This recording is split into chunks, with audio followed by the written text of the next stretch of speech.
live in the Fort Warren Storm Center with the very latest on this developing weather situation. We've got a tornado warning, as you can see here on the screen. Matt Cesny, the radar really looks like things are turning south in a big hurry in your neck of the woods. What's it like there now? Matt, yeah, it's gotten considerably darker. The rain falling very hard right now, and of course the sky gets that kind of distinctive green tint to it that you sometimes see in these extreme weather conditions. We've got a storm chaser on 70 in the storm. He's eastbound, headed toward the Lake St. Louis area, so he's coming in the backside of that storm. I think we're at a point right now, Kent, where we can't give you enough of these estimated times of arrival, because clearly now that train spotters have reported something on the ground, maybe a brief touchdown back and around damage. Warrenton, yeah, and some debris they're talking about around New Melly. I mean, this is basically the highest state of alert that you can reach in eastern Missouri and western Illinois. A tornado warning, moving into a very populated area. It's a dangerous situation. Matt, I'm sorry. Go ahead. This is New Melly right now. We're looking at live video coming to us from New Melly, and we can clearly see a damaged home, and it looks like an ambulance parked in front. It's happening, all right? You saw live video of a damaged home here on News 4 a short time ago. We've had... A tornado is being reported by Lambert Airport observations. Okay. Tornado by Lambert. What that means is there's a certified weather observer on duty at Lambert International all the time, so that they can keep track of the weather to get planes in and out of Lambert safely. That trained observer, who has a wealth of experience and training behind him or her, is observing a tornado. Is that what they're saying? That's what it says. They are observing a tornado being reported by Lambert from the airport. Airport. But my goodness, look at that. It picked up that whole van and pushed it over the top of that wall. This is right at Lambert. Remember, we had that observer at the airport that said, I can see the tornado. The tornado is here on the ground. I am told that we've got some more damage pictures now coming in from Lambert International Airport, where a tornado touched down. Look at that, Ken. Wow, that's one of the entryways at the main, looks like the main terminal there. It looks like it completely blew a door open there. And wow. Let's check in with Steve Savard. He's got more on this issue. Yeah, Kristen, Kent, and Matt, more information coming in from the airport. Right now, as you might imagine, Lambert Airport is shut down. No business there, no departures, no arrivals. Officials there will update everyone with a 9:30 press conference. We're going to effort that press conference. Maggie Crane, of course, is on the scene. You've already seen pictures from Maggie from both inside Lambert in terms of damage and outside. She's described the scene as she arrived a few moments ago at Lambert. Well, you're watching News 4's continuing coverage of the tornado threat on this April day, this Good Friday. And I can tell you April 22nd is one that will go down in history as a significant weather event here in the St. Louis area. Let me start by saying this, Steve. This is one of the most severely damaged buildings of this size that I have ever seen, ever covering a tornado. And I've been reporting in Missouri for quite some time. Let's walk you through here what I'm seeing right now. Everybody knows this. This is Terminal 1. This is the main terminal, and this is toward Concourse C. C as in cat. You're looking at the windows of this building, and several are shattered or even blown all the way out. That is the case for much of the concourse, both on the top floor and the bottom floor. There are several cars that are completely just trashed. I talked to one woman who was there with her 2-year-old in the car seat in the back seat when she said that wind came so quickly that it picked up her SUV, slammed it back to the ground, and all of the windows shattered. Her baby even suffered a small cut on her foot, but she's okay. And having grown up here, we're very familiar with Lambert Airport, and obviously we have never seen anything like that facility before. in any way, shape, or form, that building looking like that. And it's really miraculous at this point that there are no reports of serious injuries. At least that's what we know as of right now. That's right. Again, Steve, I did check with a fire department spokesman who was through here about 20-25 minutes ago, and he did confirm to me that they are not getting any reports of any significant injuries reported out here in western St. Charles County. Now, this was the area that got among the first reports of a tornado in the area this afternoon as these storms move through. But right now, we want to go back to Maggie Crane with the very latest from Lambert International. Maggie? Right now, all hands on deck, from the airport police chief to the county police chief, the mayor, the county executive, everybody here trying to assess the damage and put together a plan that's going to work well into the rest of the night and into tomorrow morning. I told you earlier that we had reports of planes stuck on the tarmac with people in them. It's true. Here's Jordan Monahan. He was in one of those planes. Jordan, just walk me through a little bit about what happened, buddy. Well, we were stuck on the tarmac because we were trying to go to Chicago, and he told us that in Chicago, they weren't accepting any flights because they were having bad weather too. And since of the lightning, our tarmac was shut down for a while, so we were just kind of on standby. And the captain had just went into the actual terminal to check on what's going on.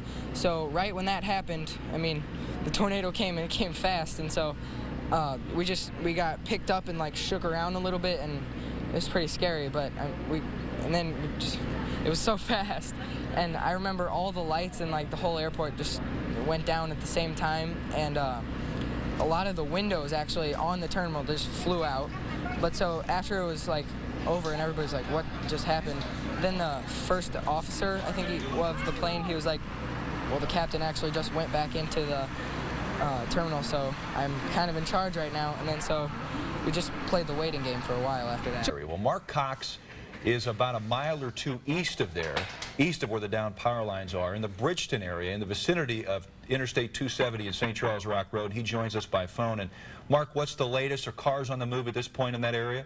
Not that I can tell, Steve. They're rerouting people off Interstate 70 at St. Charles Rock Road. From what I can tell you at this point, the police won't let me get any further down St. Charles Rock Road. We're at Mark Twain Drive right now. I can see the intersection of St. Charles Rock Road and I-70.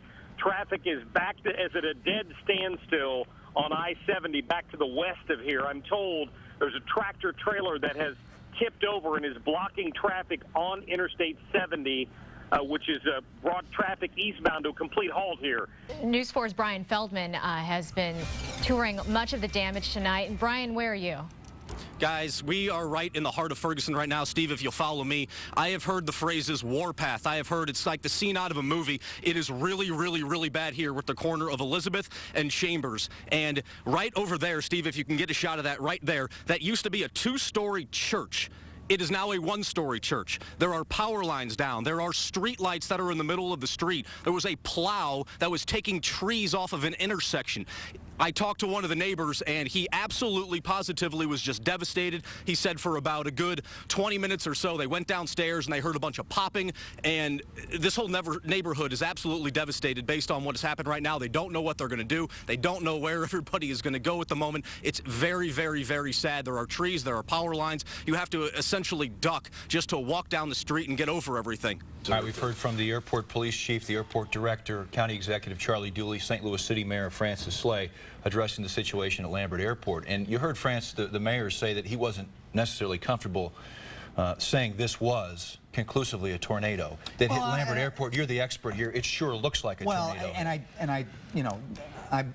The mayor is right. I mean, he can't confirm it. That's not his place. But I think that it's safe to say we've certainly had a tornado. I think that what's going to come of this is that people are going to talk about the Good Friday tornado of 2011 in St. Louis as a storm of historic proportion because of the magnitude of the damage and that it rolled right through the core of the population. We have News 4 crews obviously covering the damage across the metro area. We'll have more News 4 crews tomorrow morning from 6 to 9. Tomorrow morning, a special edition of News 4 in the aftermath of these storms. Lindsey Bramson is surveying the damage in Maryland Heights right now, and she joins us via Ustream. Lindsey? That's right. We're in Maryland Heights, as you said. We're at the intersection of Creve Coeur Mills and Pritchard Farms. Now, there is a report of a house explosion just a little bit down from where we are. Now, this intersection, several agencies have this intersection blocked. We are not able to get to it, but I actually have a gentleman here. His name is Dan Benouts. I'm going to put him on the phone, and he's going to kind of explain. He talked to some firefighters. And, Dan, if you can kind of tell our viewers, what did these fire officials tell you about what's going on just right down the street from where we are? Well, when I got here, they told us that they think the tornado touched down on or near our building and then went straight up the street and just completely leveled houses. And I guess there was a gas leak and made a few houses explode. So that's what I've been told. It looks like we may have the Ustream feed up right now. I don't know if you've got that on the air. But this is the front of Superior Heating. Mark. Okay, this is the front of Superior Heating and Cooling. And I'm going to try to let Gary and I walk over here a little closer to the front of this building so you can get an idea of what happened on the inside. They've been at work for about 2 hours here now, at least a good hour and a half, trying to move some of their product inside of this building. That's why it looks so empty in here. You should be able to see the pile of glass on the floor here where they've already swept up some of the damage here. we're trying to show a little bit of light on that right now. They estimate their damage is easily in the thousands, but at this point they won't know until an insurance adjuster gets out here. They've been able to move a lot of these furnaces, heating and air conditioning units into the back of the building. Their offices are in the back of this building because the roof ripped off. They've got a lot of damage back there in their office as well. And as I look down St. Charles Rock Road, this situation is going to be repeated over and over and over again down St. Charles Rock Road between Fifi and Interstate 70. Interstate 70 is still blocked right now. There are lots of power lines across the road on St. Charles Rock Road. And again, I'm told that a tractor trailer has tipped over and is still blocking Interstate 70. Avoid this area at all costs. There's also a subdivision off Old St. Charles Rock Road here, and I'm told that they have a lot of damage to homes over there. That is where videographer Gary Womack and I are going to head next and see if we can find out some of the damage over there and report back to you. All right, we've got News 4 crews all over the metro area. Brian Feldman is joining us now from Ferguson, I believe, right? Brian, you in Ferguson? Yes, that's exactly right, Steve. You could go your entire life, walk around here and talk to some of these people, and some of the reaction that I've gotten is truly remarkable based on what has happened here. Now, let me preface all of this by telling you, so far I've talked to the rescue workers, and not a single person that they know of has gotten hurt. There has been a few people that were trapped in their basements or trapped in other parts of their households, but nobody is seriously hurt at this point in time. We was all just sitting over my little sister in them house, and it's just like my cousin had told us he heard some popping noise. We all ran downstairs, the kids, everybody ran downstairs, and it went on for maybe about 20 minutes. And then when you come back up and look, this is what you get, this disaster. It's sad, man, it's crazy. It looks just like a movie, a scene from the movie, man. Thank you, Brian. And we spoke with the police chief not too long ago, and he had mentioned that they were going to set up a shelter for all of those residents who have nowhere to stay tonight. Yeah, heartbreaking stories, heartbreaking accounts, and you made a good point to ask the chief of police, Tom Jackson, about that. There are going to be thousands of displaced residents here in St. Louis. We talked about the passengers that'll be looking at Lambert Airport for a place to stay tonight. There'll be plenty of displaced homeowners in the St. Louis metropolitan area. And many of them looking for an outpouring of support from the community. So some heartbreaking accounts in Ferguson. Mark Cox has been on the move tonight. He has witnessed his share of destruction. He joins us live again from Bridgeton. Mark?